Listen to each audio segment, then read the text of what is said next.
principal cenário em que a gente está hoje, que é o cenário atual, é o endividamento das famílias brasileiras. Ou seja, hoje nós temos aqui no Brasil um cenário extremamente absurdo. Ou seja, quase 80% da população brasileira enfrenta o cenário de superendividamento. Veja só.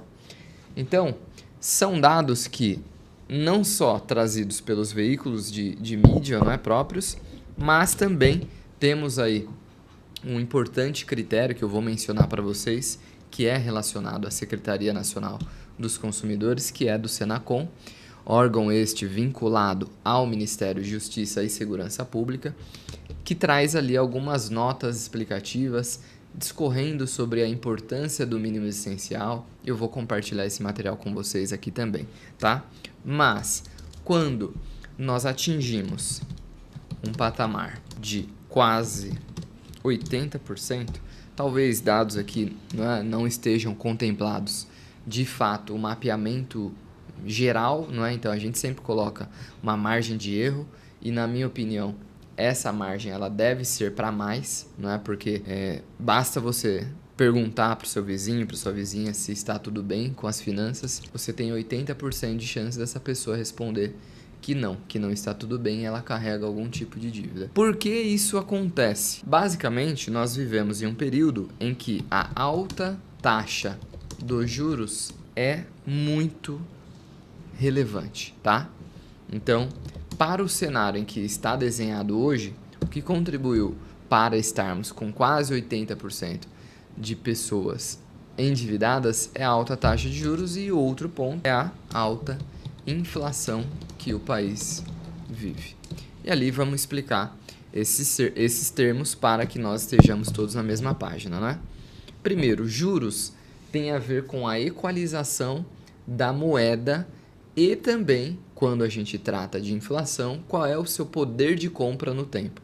Então, suponhamos que há um ano atrás, com R$1.000, você fazia, né, uma compra razoável em um supermercado, tá? Ocorre que, passados 12 meses, hoje você precisa de R$1.500 para realizar a mesma compra. O que houve nesse sentido? A única coisa que explica isso, que mudou, é ou houve uma desvalorização da nossa moeda, ou houve um cenário de inflação no preço dos produtos de consumo que afetou o seu poder de compra, não é? Então, no cenário que eu trouxe aqui, nós estamos demonstrando uma inflação de 50%. Geralmente, quando é noticiado, não é, na mídia, fala-se em inflação em 3%, 4%. Se falar 8%, nossa, já é um absurdo, não é? Para os dados globais, quando considera-se todos os índices de ajuste de preço e etc., que são cálculos feitos tanto pelo IBGE quanto pela própria FGV, que faz ali a composição de todos os cálculos. Contudo, quando a gente vai para a realidade do consumidor brasileiro, a gente vê por vezes uma alta de 50% na inflação. Ou seja, você tinha R$1.000 há 12 meses atrás, você conseguia fazer uma compra razoável. Hoje, para você fazer a mesma compra, você precisa ter R$1.500. A pergunta que eu faço para o público que é CLT ou servidor público é: o salário aumentou 50%? Para compor o ajuste inflacionário, para compor a perda ou seja, a desvalorização da moeda. E aí é onde muitos se recorrem ao crédito bancário, tá? Então esse é o cenário em que estamos, ou seja, quando você perde poder de compra, precisa de crédito para manter as suas demandas em dia, tudo funcionando, passa-se a compor esse cenário do endividamento subindo, né? E agora pelo terceiro mês seguido, ou seja, chegando a quase 70%, quase 80%, como a gente aqui mencionou, né? Então, assim, até mais, assim, para vocês poderem ver, olha só essa nota aqui do Senacom, qual eu comentei aqui com vocês. E vamos lá. Primeiro, ó, aqui nós estamos falando a respeito do decreto do mínimo essencial, porque muitas das vezes, dentro de um cenário, as pessoas têm dúvida e falam: poxa, o que é de fato o mínimo essencial. Hoje nós temos aprovado 50% de um salário mínimo, ou seja, cerca ali de R$ 700 é o que regulamenta o decreto, tá? Não à toa que o decreto 11.150 de 2022, ele está sub júdice no Supremo Tribunal Federal para que ele seja derrubado, uma vez que, como a gente sabe, meio salário mínimo não dá para fazer nada, não é? Dá mais para uma família, às vezes com 3, 4 pessoas. Então, essa é uma pesquisa que trouxe a tabela do percentual das famílias endividadas aqui no Brasil e dá uma olhada por estado, como é difícil o cenário. Aqui em São Paulo, a gente saiu de uma média de 53 para, em 2022, 75,4 de percentual de famílias endividadas, tá? Rio de Janeiro, a gente saltou de 61 para 88, vou falar só das principais capitais. BH, a gente saiu de 66 para 90,1 das famílias endividadas que vivem nessas capitais. Vamos trazer um outro que teve até uma tragédia de forma recente, que é Rio Grande do Sul. Porto Alegre, a gente saiu de 65,9 para 94,3. Já pensou que difícil, gente? Nós estamos falando de quase 100% das famílias que estão ali alocadas. Então, a pergunta que nós temos que nos fazer num cenário de empatia é: poxa, como fica as pessoas ali no Sul? Será que o problema é só delas de fato? Será que nós, em outros estados, não temos que travar essa luta contra as instituições financeiras?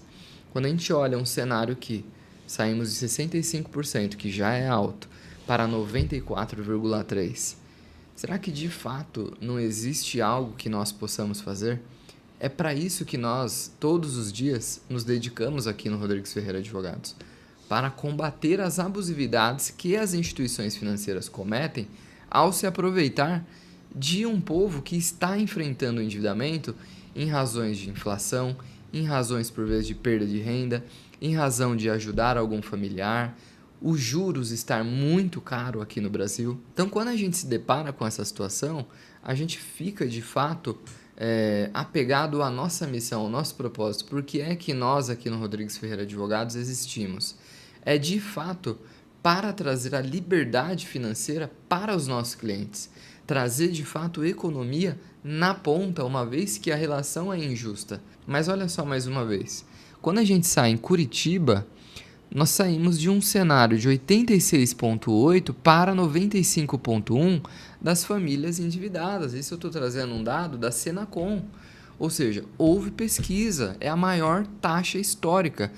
Todos os que estiverem com asterisco, para vocês olharem aqui, foi a maior taxa histórica. Olha só, estava em 78 em 2022. Hoje deve estar mais de 85, sabe? Então, assim, é difícil a gente lidar com esse cenário sem ter algum tipo de resposta do nosso governo. Resposta essa que veio através da lei de superendividamento, que foi regulamentada, mas que no decreto deixou muito a desejar, não à toa que está sub júdice no Supremo, tá? E pensando que é só o Brasil, não é só o Brasil.